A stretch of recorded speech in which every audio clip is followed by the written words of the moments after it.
ఏం చేస్తున్నావు? వంట ప్రిపరేషనా? ఎస్, లంచ్కి ప్రిపేర్ చేద్దామని చూస్తున్నా. ఈ మధ్య చట్నీలు ఎక్కువైనాయి కదా, ఈరోజు పప్పు చేయొచ్చుగా. అయితే ఆకుకూర పప్పు చేద్దామా? ఓకే మెంతాకుతో పప్పు చేసేద్దాం. మెంతాకు కూడా ఉంది ఇంట్లో.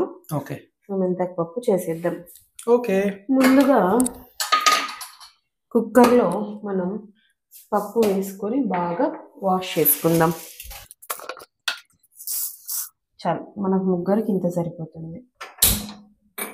వాష్ చేసేసుకొని పప్పులోకి తగినంత వాటర్ వేసేసుకు మనము పప్పు ఉడకడానికి పెట్టేద్దాం. దాంతోపాటు చిన్న చిన్నవి ఎల్లిపాయలు వేసుకుందాం. ఫ్లేవరు చాలా మంచిగా వస్తుంది. తర్వాత ఇంకా బాయిల్ ఉడికే టైంలోనే మనం యాజ్ యూజువల్గా వేస్తాము కొద్దిగా పసుపు. నీట్గా మెంతాకు వాటర్లో వాష్ చేసుకొని ఇలా దీంతో పాటే ఉడికిచ్చేసుకుందాం. సో పప్పుల్లో ఉత్త ఆకుకూరలు కాకుండా ఇలా కూరగాయలు కూడా వేసుకుంటే బాగుంటుంది. నేను సీమంకాయ ఒకటి చిన్న చిన్నగా తరుక్కొని వేసుకున్నా. సో ఒక 2 టమాటోస్ ఇలా హాఫ్ తరుక్కొని వేసుకుంటే పొట్టు తీసుకోవడానికి ఈజీగా ఉంటుంది.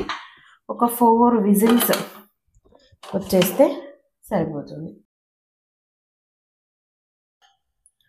4 విజిల్స్ వచ్చేసాయి, చల్లారిపోయింది. చూద్దాం. వావ్, బాగా ఉడికిపోయాయి.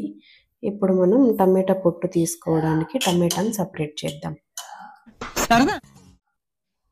యాక్చువల్లీ ఆకుకూర పప్పు పచ్చిమిరపకాయలు కాకుండా ఒట్టిమిరపకాయ పొడితో చేస్తున్నాను అనమాట.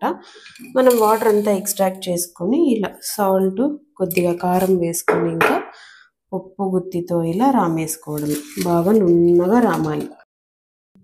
సో ఇలా బ్యాలు రామిన తర్వాత ఇంకా పొట్టు తీసేసుకొని ఈ టొమాటో కూడా వేసేసి రామేసేయాలి. ఏం చేస్తున్నావు? కొద్దిగా ఆయిల్ వేసుకొని కడాయిలో ఫస్ట్ తెల్లవాయలు ఫ్రై చేస్తున్నాను. ఆవాలు జీలకర్ర వేసుకొని ఇవి బాగా వేగనిచ్చాలి. సో ఇప్పుడు ఇది వేగే టైంలో మనం కొద్దిగా ఇంగు కూడా వేసుకుంటే ఫ్లేవర్ చాలా బాగా వస్తుంది. తెల్లవాయలు ఇలా ఎగిపోయిన టైంలో చిన్నగా తరుక్కున్న కొద్దిగా ఉల్లిపాయలు వేసుకుంటే పప్పుకి బాగా రుచి వస్తుంది అన్నమాట. ఇంకా ఈ మాత్రం వేగిన టైంలో మనము ముందుగా రామి ఉంచుకున్న పప్పుని తిరువాతలోకి వేసుకొని బాగా మరలించుకోవాలి.